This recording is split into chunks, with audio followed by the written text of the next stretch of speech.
It will save them time, and it is also for their own safety as they commute to and from work every day. Being a part of this project has been a life-changing platform for me. In a sense, it helped me on an individual base grow, in a sense of gain exceptional interpersonal skills, hence working hand in hand with the developers on site on a daily basis, and also accumulate so much construction related experience. Of course, 2 years in the game has been I'm privileged to have that today. As we all know, everyone would love to have or own a home at some stage in their life. So I am privileged to have or to be a part of this project and gain first-hand experience in it. Joseph Nicodemus, an employee at RK Investment, which is one of the subcontracted companies, said he is grateful for the opportunity as he is now able to support his family with the salary he receives.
Today on One, your daily dose of local affairs and social media commentary. Today on One, IntraHealth faces grant malpractice claims.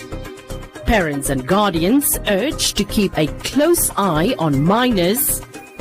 Archery transforms local communities. And NEC seeks new supplier for national sport colours.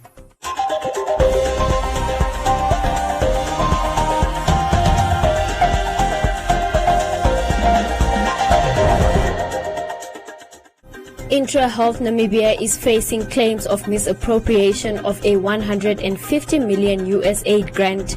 It was awarded last year for the next 5 years, meant to assist with the capacity building of key community organizations, of which one says that to date the organization has failed to fulfill its obligation to the 3 benefiting key population organizations in Namibia. Founder of one of the 3 beneficiaries, the RAM Gender Diversity Movement, notes that IntraHealth Namibia, since receiving the grant, diverted from its directive and its commitment to increase demand for and access to comprehensive HIV prevention and treatment services and intervention for key populations. This has always been awarded for Society for Family Health.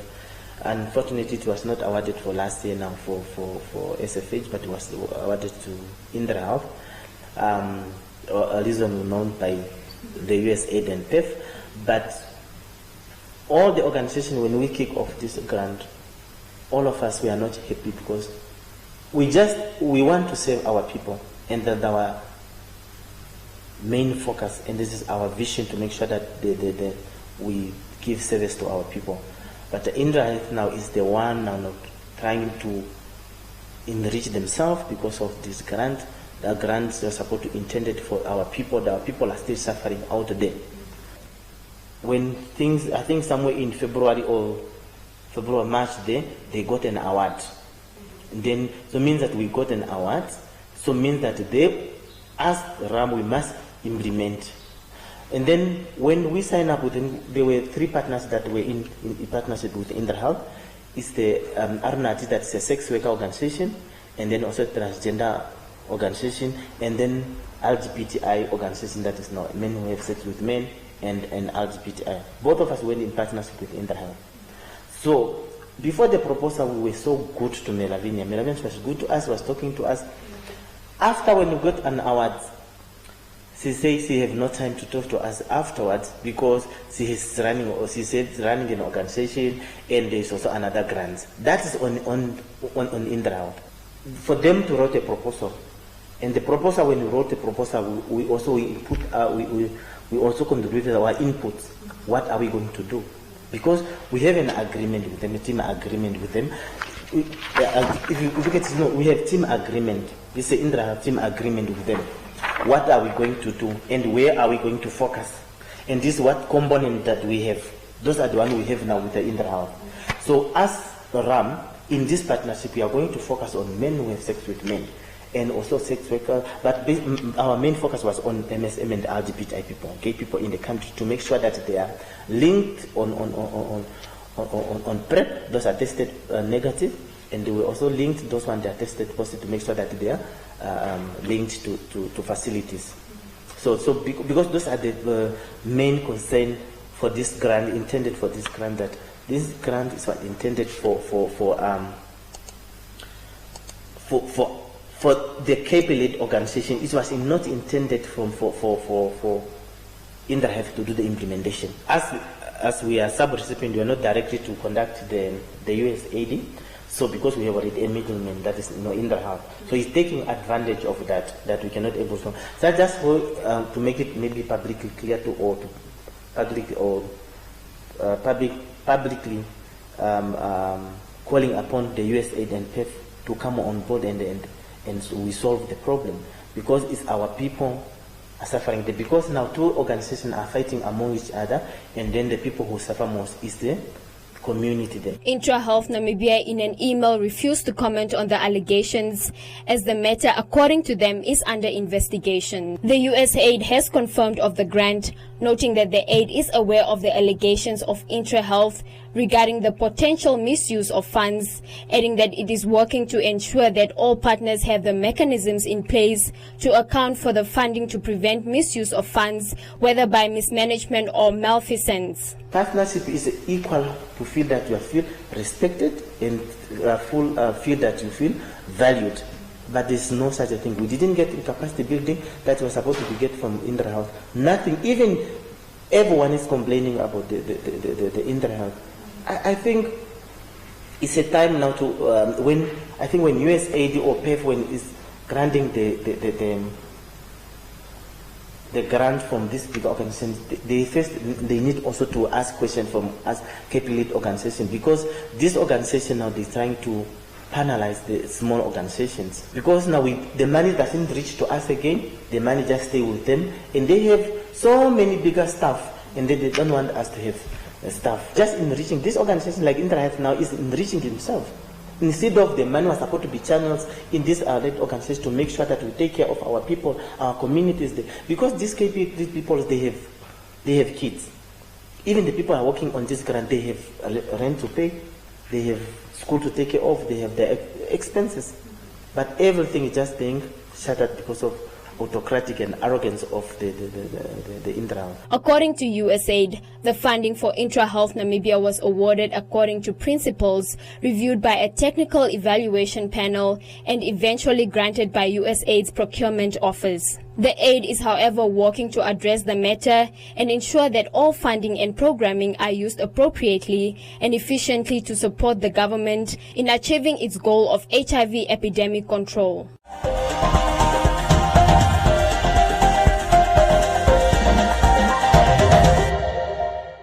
Every morning I leave home not knowing if it's the last time I say goodbye to my mommy. On my way to school, I see a lot of drivers who do not follow the rules of the road. Some are distracted and others make poor choices that could take my life.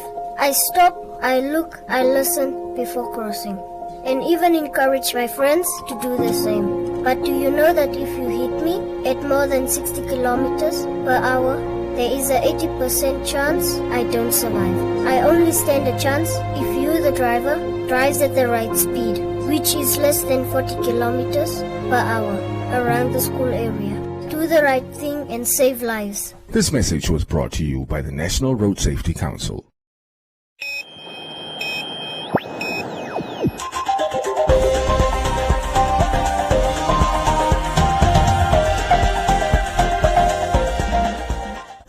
The recent incident where a 5-year-old girl fell victim to a 29-year-old alleged male rapist is raising concern.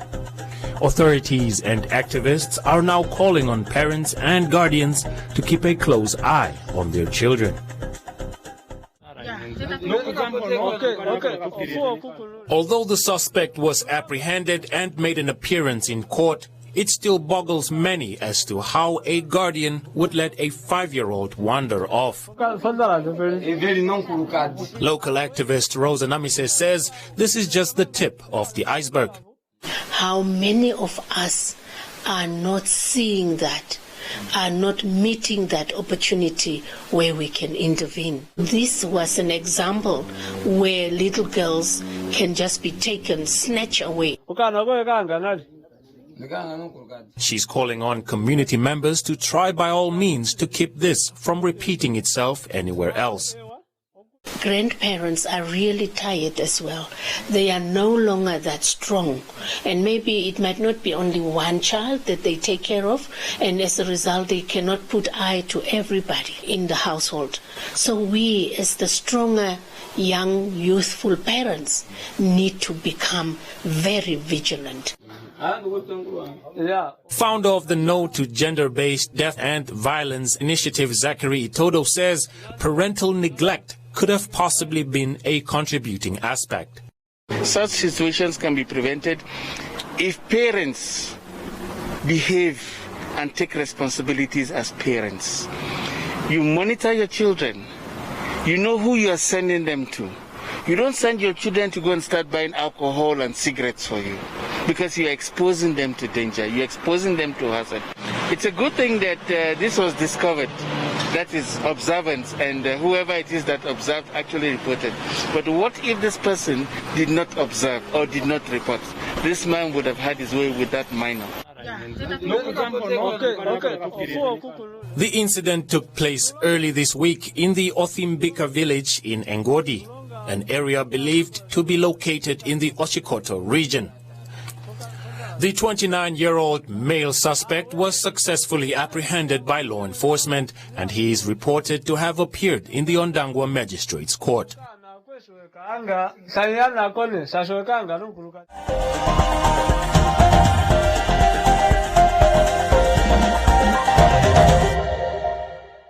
It's 2021.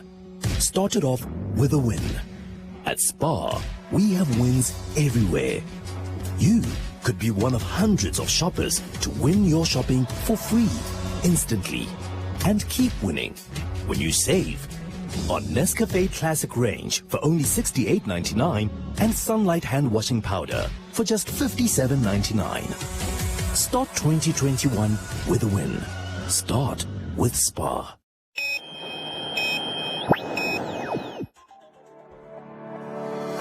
Community Voices proudly brought to you by Namdeb Diamond Corporation. Good today, better tomorrow. The founder of the Hope Community School in Katatura continues to empower the youth through archery. The archery team is called the Patriots and has been representing the country on a local and international scale for the past years. Hope Community School founder John Hunter said that the Patriots have already become national champions and that the sport helps the archers in their personal and academic lives. This group of archers here became the national champions in what's called NASP.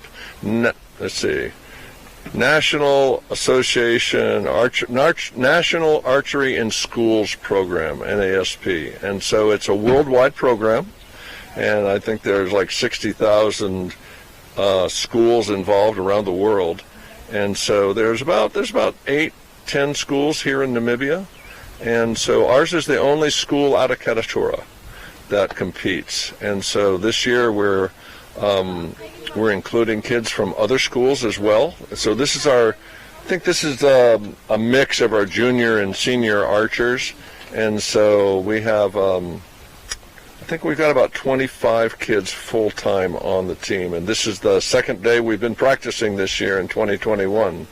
So we're real excited about the program. It gives us an opportunity to connect with the kids, to impart a little bit of love and concern. Today, One had an opportunity to see the archers in action during a training session and managed to find out about their personal achievements and the impact the sport has on their academic careers. I won like 35 medals, 17 gold medals, and the rest are silver. I want to go overseas, like to America or Canada, to go represent my country. What actually inspired me to start archery was with Angela. She was the only girl that did archery from my class since grade 6. So I actually started archery, but then due to transport issues, I had to drop out. And then I started 2019 again. It was actually 18, sorry. And it has been actually great. It has helped me in focusing, and it helps in mathematics. First of all, I thought when the boy said that it was not true, but then when you're like scoring your marks at the range, then it's like it helps you to count faster and to calculate in your mind real quickly. So actually helps with focusing and mathematics.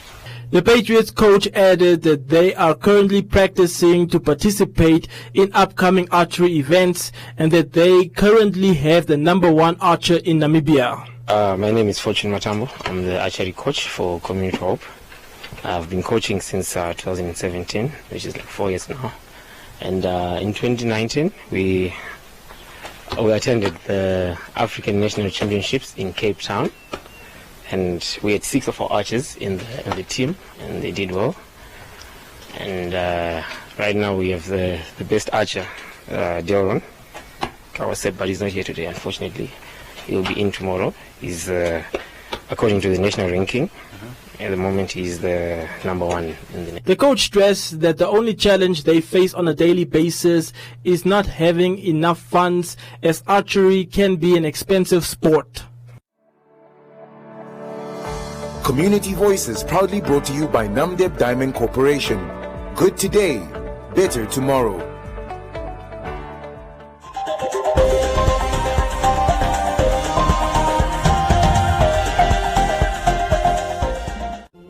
We can't wait to get together again, to welcome new friends, meet up with old ones, and play until the sun comes up.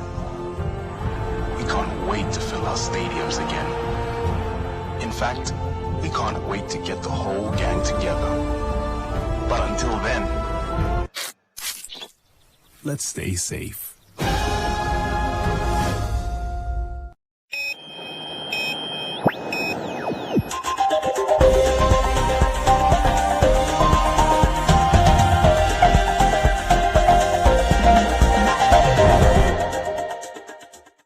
The Namibia Sports Commission recently announced that it is terminating its supply and delivery of national colors. In a media statement, the Commission stated that the reason was merely due to changes of their business strategies. According to the Chief Administrator at the Namibia Sports Commission, the main reason for the decision is to start regulating the wearing of national sport colors in the public, as it has become a concern for the NSC. As you know, for quite a number of years, national colors or hospitality kit, the national tracksuits, the blazer that we are putting on, people were just buying this from any shop from A up to Z, and they were not regulated as such.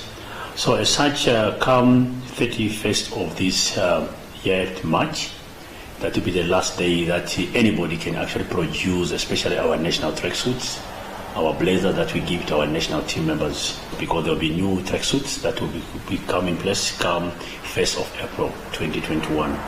And we are also going to do the procurement process within a period of 2 weeks, and the general public will be informed, and at the end of the day, before the 19th of March, we are going to announce who will be the main supplier of national colors in this country, so that at least we regulate and we can also make business out of it. What is also going to happen is, if you look today, you see everybody putting a national tracksuit. Even somebody who did not actually not even awarded a national color, you start asking yourself what's happening.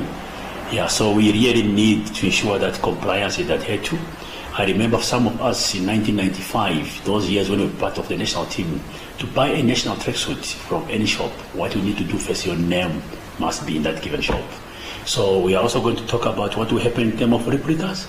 That's why the marketing team, they will also provide some advocacy to ensure that at least the general public and the Namibians in sport industry, they are actually being informed what will be the way forward. Despite the marketing and public relations officer not explaining the hiring criteria, he assured that the appointing process will be fair and urged local suppliers to apply. We are changing towards a new national attire. As alluded to earlier by Mr. Muya, we're going to invite corporates or companies to bid. The specifications will be finalized, and we will share that with the potential suppliers or potential candidates. It will be a very open process. We are looking at more specifically onto the issues of, for example, tracksuits, the national blazer, the other hospitality kit, so to say, that will come along, because as an athlete who is given our coded national colors, you have to earn it.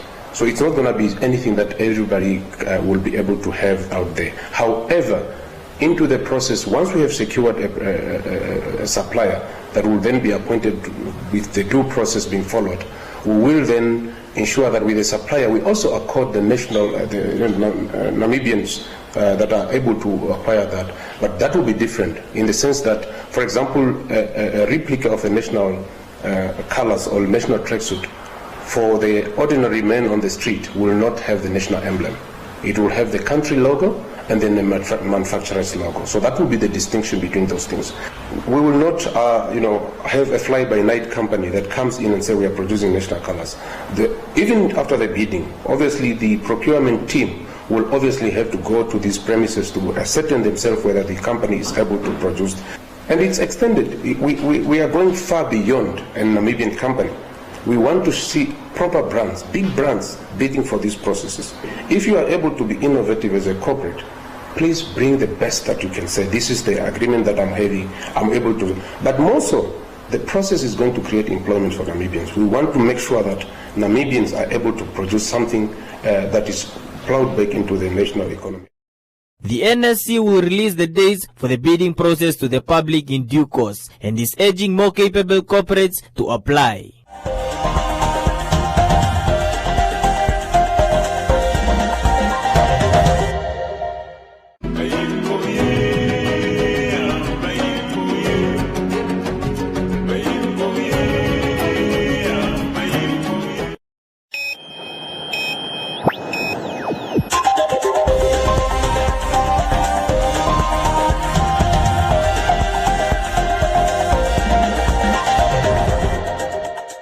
In other leading stories, on the occasion of the commemoration of International Customs Day, under the theme Customs Bolstering Recovery, Renewable and Resilience for a Sustainable Supply Chain, the Minister of Finance, Ipumba Shimi, noted that the unprecedented turmoil and peculiarities brought about by the COVID-19 pandemic have placed increased pressure on trade and investment opportunities, placing significant strain on the ministry's capacity to maximize on revenue.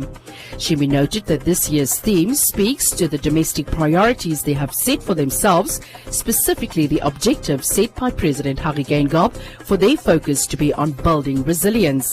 Adding that to this end, the sustenance and security of the supply chain plays a pivotal role in the movement of goods across borders and countries. He further noted that due to the capacity developed over the last few decades, they were able to seamlessly coordinate the movement of essential goods like medicine and food across the entire supply chain despite the brunt of the pandemic. Within the context of the renewal of supply chains, Namibia is excited by the recent launch of the African Continental Free Trade Area to strengthen intra-Africa trade, regional and continental value chains, and create access to new markets and revenue streams. Welcome to Comments Corner, your daily dose of local comments from the hottest social media pages. The affirmative repositioning movement has announced plans to establish a legal body that will monitor the performance of the judiciary and its practitioners. LEFA said their legal body will only make a difference if it abolishes trust accounts.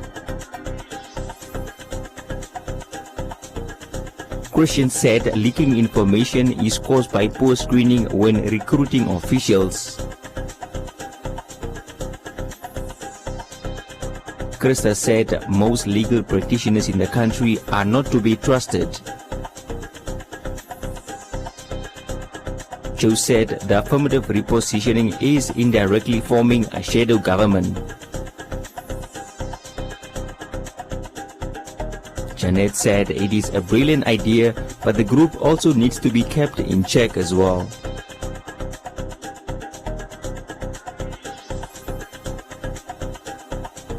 Samuel said good things will come after hard work. Having started painting at the age of 9, self-taught visual artist Ndako Ngipandulwa shared his journey as a young artist in Namibia and the impact COVID-19 has had on his business. Erickson congratulated him on his work.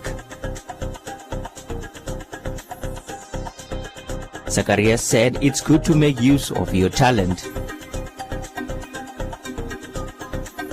While Festus wished him all the best with the project.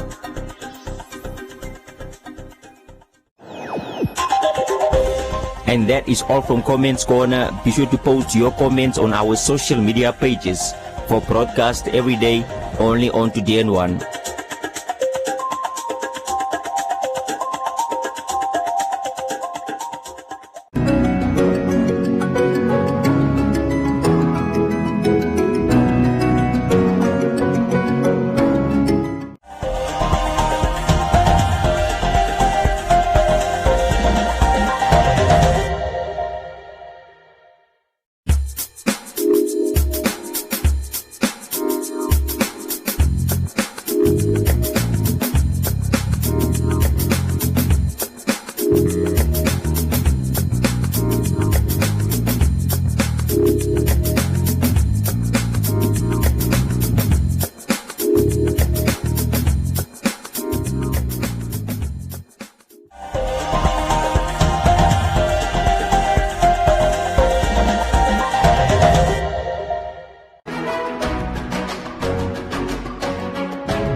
A look at the weather forecast. The Namibia interior is sunny and hot in the south, elsewhere partly cloudy and warm to hot with a few thunder showers, but isolated to scattered thunder showers over the central northern regions, Kavango and Zambezi. Windy weather will prevail in the interior. The coast partly cloudy and cool to warm with fog patches in the morning, and the wind light to moderate northwesterly to southwesterly. Now we look at minimum and maximum temperatures across the country and beyond.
For say tutoring.